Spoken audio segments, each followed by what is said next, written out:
ओम शांति। सुनते हैं आज 6 जुलाई 2026 की मुरली। बाबा के साकार महावाक्य। ओम शांति।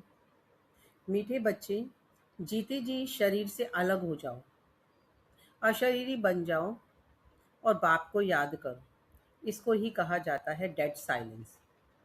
प्रश्न है, तुम बच्चे अपना फाउंडेशन मजबूत कर रहे हो। मजबूती किस आधार से आती है? बाबा ने उत्तर दिया है, पवित्रता के आधार से।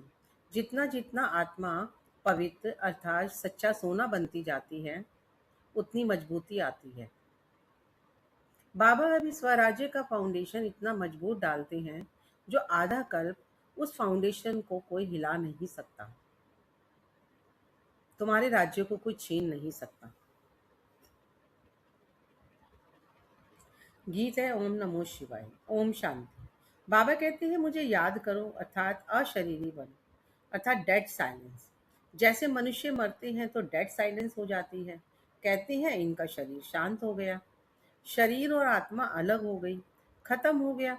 यहाँ भी तुम बच्चे जब बैठते हो तो इसको डेड साइलेंस कहा जाता है।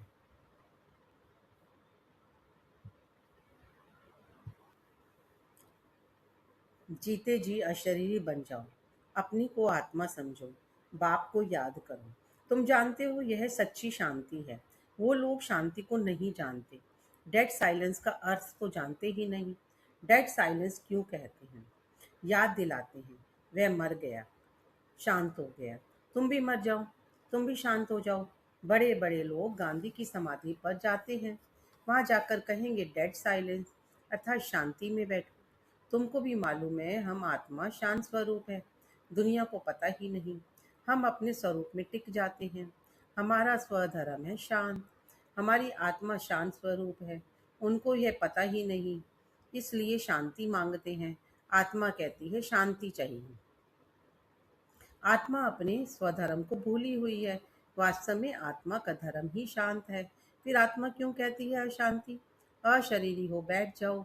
वह तो हट से प्राणायाम चढ़ा देते हैं तो जैसे मर जाते हैं। उसको कहा जाता है आर्टिफिशियल शांति। तुम बच्चों को तो पता है हमारा स्वधर्म है शांत। तुम आत्मा स्वराज्य ले रही हो। आत्मा ही सब कुछ बनती है। आत्मा बैरिस्टर बनती है। आत्मा कहती है हमको राज्य चाहिए। आगे भी राज्य लिया था बाप से, अब फिर लेने आए हैं। मनुष्य देह अभिमान में है तो दुख में है। अभी तुम समझते हो कि हम आत्मा हैं, अपने परम पिता परमात्मा से स्वराज्य लेने आए हैं। तुम आत्मा को राजाई चाहिए। इस समय आत्मा स्वराज्य मांगती है बेहद के बाप से। श्री कृष्ण को तो स्वराज्य था, फिर गुम हो गया। अब बाप आकर तुम आत्माओं को राज्य देते हैं। इसको राजयोग कहा जाता है। परम पिता परमात्मा राजयोग सिखलाते हैं। मनुष्य देह अभिमानी होने के कारण कहते हैं मैं फलाना हूँ। मैं देह को ही समझ लेते हैं। वास्तव में मैं आत्मा है। आत्मा कहती है मैं ये चीज उठाता हूँ, फीमेल कहेगी मैं उठाती हूँ। वास्तव में आत्मा तो मेल है। मैं आत्मा बाप का बच्चा हूँ। आत्मा कहती है बाबा हम आपसे स्वराज्य ले रहे हैं। आत्मा को स्वराज्य देते हैं परमात्मा। भक्ति और ज्ञान में देखो कितना फर्क है। शिव का मंदिर भी होता है, सबसे जास्ती घंटे भी शिव के मंदिर में बजते हैं। उनको जगाते हैं, जगाते तो सभी को हैं। सवेरे सवेरे बैंड बाजे बजते हैं। यहाँ बाप बच्चों को जगाकर देवता बनाते हैं। घंटे आदि बजाने की कोई बात ही नहीं। बाप कहते हैं तुमको स्वराज्य चाहिए तो पहले पवित्र बनो। एम ऑब्जेक्ट बुद्धि में रहती है। स्टूडेंट कहेंगे हम ये मैट्रिक पास करेंगे, फिर यह करेंगे। सन्यासी चाहेंगे हमको शांति मिले। एक कहानी भी है ना, रानी के गले में हार पड़ा था, ढूंढती थी बाहर। तो वह भी शांति को बाहर ढूंढते हैं। परंतु आत्मा तो स्वयं शांत स्वरूप है।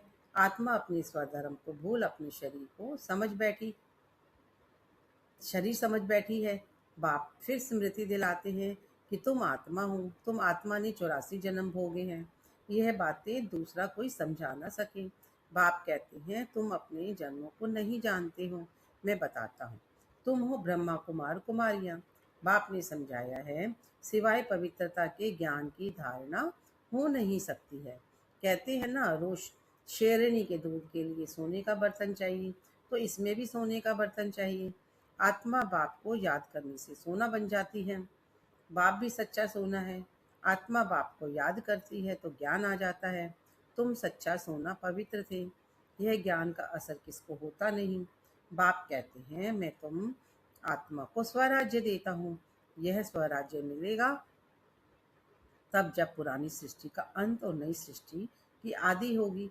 मनुष्य को हद की राजाई है। बेहद की राजाई मनुष्य को कभी मिलती नहीं है। विश्व का मालिक बन ना सके, तुम बनते हो बाप द्वारा। भगवान बाप को ही तुम्हारे 84 जन्मों का मालूम है। देवताएं अपने जन्मों को जान नहीं सकते। अगर जान जाए तो दुखी हो जाए। क्या सीढ़ी उतरते जाएंगे? राजाई का सुख ही गुम हो जाएगा। यहाँ तुमको पता है, जानते हैं कि हम आत्मा हैं। इसमें संशय की कोई बात ही नहीं। एक दो से सुनकर वृद्धि होती जाती है। यह दैवी धर्म का झाड़ स्थापन हो रहा है। तुम समझ सकते हो, यह हमारे ब्राह्मण कुल का आया हुआ है। इसने पूरी भक्ति की है, फिर बाप से वर्षा लेने आया है। ज्ञान पूरा होता है, फिर भक्ति शुरू होती है। यह किसी को पता ही नहीं है। मकान भी नया और पुराना होता है ना। कच्चे मकानों की आयु जरूर कम होगी। आजकल मकान बहुत पक्के बनाते हैं। फल अर्थ पे फाउंडेशन पड़ रहा है। स्वराज्य का आत्मा को 21 जन्म के लिए राज्य मिलता है। यहाँ की रजाई तो कुछ है ही नहीं। आज राजाई है, कल किसी ने चढ़ाई की, खलास। फाउंडेशन कोई का है नहीं। मनुष्य का भी फाउंडेशन नहीं है। आज है, कल मर जाए। अभी तुम्हारा फाउंडेशन बाबा पक्का डाल देते हैं। जो 21 जन्म तुम राज्य भाग्य पाते हो, तुम्हारी राजाई का पक्का फाउंडेशन पड़ता है। तुमको कोई भी धरती का तूफान हिला न सके। गीता में भी कहते हैं, बाबा हमको स्वराज्य देते हैं, जिसको कोई ले ना सके, गिरा ना सके। ऐसी बादशाही देते हैं जो जरा भी दुख की बात नहीं रहती है। आत्मा को कितनी खुशी होनी चाहिए। निश्चय तो है ना। निश्चय नहीं है तो वे स्वर्ग चलने के लायक नहीं है। इतने ढेर ब्रह्मा कुमार कुमारी वृद्धि को पाते रहते हैं। तुम जानते हो, ज्ञान सागर पतित पावन हमको पढ़ाकर राजयोग सिखा रहे हैं। वह फिर कह देते हैं, श्री कृष्ण ने सिखाया। ये कैसे समझे? शिव बाबा ने मनुष्य तन में आकर सिखाया। भारत एक पवित्र था, अब अपवित्र पतित है। देवताओं के आगे जाकर उन्हों की महिमा गाते हैं। शिव के आगे कभी ऐसा नहीं गाएंगे। तुम सर्वगुण संपन्न 16 कला संपूर्ण हो। शिव की महिमा अलग है। वे ज्ञान का सागर, पतित पावन, सर्व का सदगति दाता करने वाला, सबकी झोली भरने वाला भोलानाथ है। ऐसे बाप को सब भूले हुए हैं। परम पिता परमात्मा को बुलाते हैं कि आकर दुख हरो, सुख दो। सुख करता दुख हरता तो एक ही है। उनकी ही श्रेष्ठ मत है। वह है श्री श्री भगवान की मत, जिससे तुम बच्चे भी श्रेष्ठ बनते हो। गवर्नमेंट भी कहती है कि भ्रष्टाचारी दुनिया है। अब श्रेष्ठ कौन बनाए, पता ही नहीं पड़ता। समझते हैं साधु लोग बनाएंगे, परंतु वह तो श्रेष्ठ बना नहीं सकते। यह तो पाप का ही काम है ना। पहले एक राजा के हुक्म पर चलते थे। सतयुग में तुमको वजीर आदि कोई भी नहीं है। बादशाह में भी ताकत रहती है। वजीर का नाम गाया ही नहीं जाता है।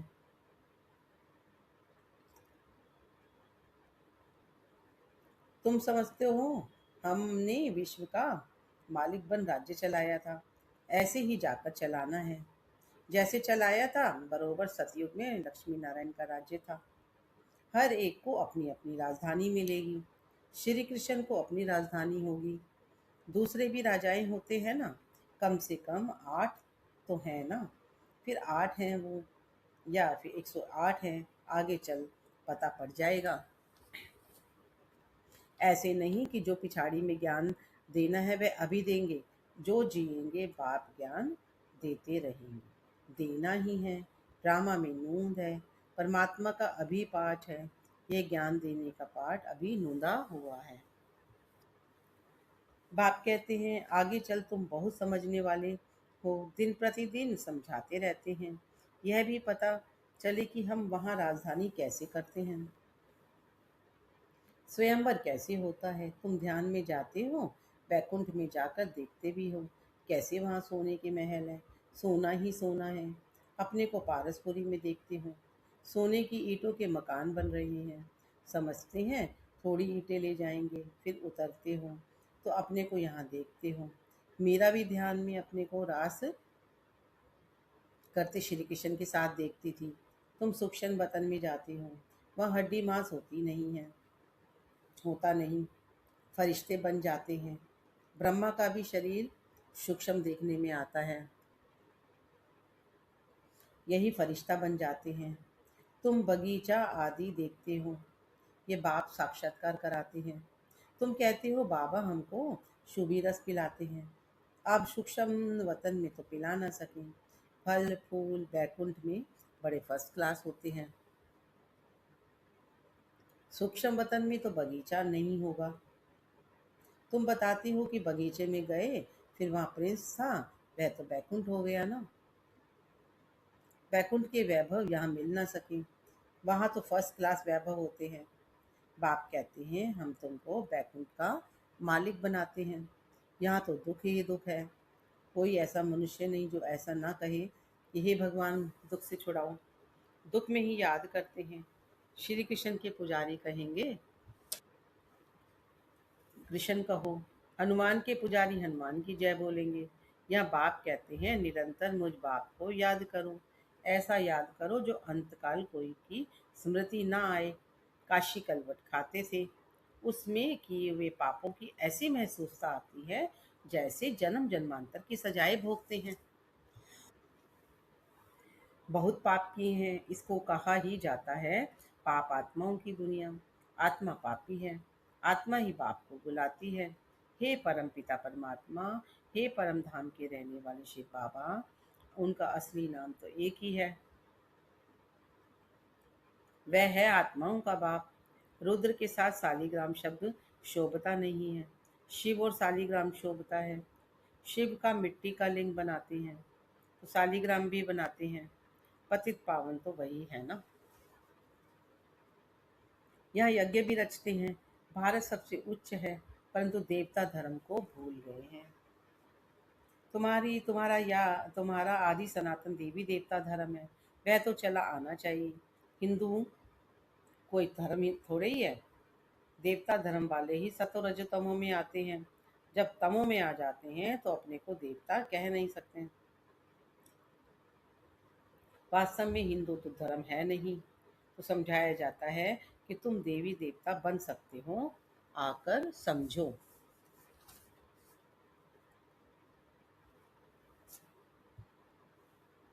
तो कह देते हैं फुर्सत कहाँ है। बाप कहते हैं हम तुमको अपना बनाते हैं, शांति और सुख का वर्षा देने के लिए। कोई परिवार आपस में इकट्ठे रहते हैं, बहुत प्यार से चलते हैं, सबकी कमाई इकट्ठी होती है, कोई हंगामा नहीं रहता है। परंतु इनको स्वर्ग तो नहीं कहेंगे ना। सतयुग में एक भी में बीमार दुखी होते नहीं हैं। नाम ही है स्वर्ग, वहाँ सब सुखी रहते हैं। बाप से तुम सदा सुख का वर्षा लेने आए हो, तुमको ज्ञान मिला है। कहते हैं बाबा आप पतित पावन हो, हमको भी पावन बनाओ। बाप के साथ तुम बच्चे भी खुदाई खिदमतगार हो। अच्छा, ओम शांति। मीठे मीठे सिके लदे बच्चों प्रति माता पिता बाप दादा का याद प्यार, गुड मॉर्निंग। रूहानी बाप की रूहानी बच्चों को नमस्ते। हम रूहानी बच्चों की रूहानी बाप दादा को याद प्यार, नमस्ते, गुड मॉर्निंग, शुक्रिया बाबा, शुक्रिया बाबा, शुक्रिया। धारणा के लिए मुख्य सार है, स्वराज्य लेने के लिए पवित्रता का फाउंडेशन अभी से मजबूत करना है। जैसे बाप पतित पावन है, ऐसे बाप समान पावन बनना है। दूसरा पॉइंट है अपने शांत स्वर धर्म में स्थित रहना है। जितना हो सके देह अभिमान छोड़ देही अभिमानी रहना है। डेड साइलेंस अर्थात अशरीरी रहने का अभ्यास करना है। बाबा ने वरदान दिया है अन्य आत्माओं की सेवा के साथ साथ स्वयं की भी सेवा करने वाले सफलता मूर्त भव। सेवा में सफलता मूर्त बनना है तो दूसरों की सर्विस के साथ साथ अपनी भी सर्विस करो। जब कोई भी सर्विस पर जाते हैं तो ऐसे समझो की सर्विस के साथ साथ अपने भी पुराने संस्कारों का अंतिम संस्कार करते हैं। जितना संस्कारों का संस्कार करेंगे उतना ही सत्कार मिलेगा। सभी आत्माएं आपके आगे मन से नमस्कार करेंगी, लेकिन बाहर से नमस्कार करने वाला नहीं बनाया, मानसिक नमस्कार करने वाले बनाना। स्लोगन है, बेहद की सेवा का लक्ष्य रखो तो हद के बंधन सब टूट जाएंगे। ये अव्यक्त इशारे, ज्वालामुखी ज्वाला स्वरूप स्थिति में रह शक्तिशाली याद का अनुभव करो। जब तक आपकी याद ज्वाला रूप नहीं बनी, तब तक यह विनाश की ज्वाला भी संपूर्ण ज्वाला का रूप नहीं लेती है। यह भड़कती है, फिर शीतल हो जाती है, क्योंकि ज्वाला मूर्त और प्रेरक आधार मूर्त आत्माएं अभी स्वयं ही सदा ज्वाला रूप नहीं बनी।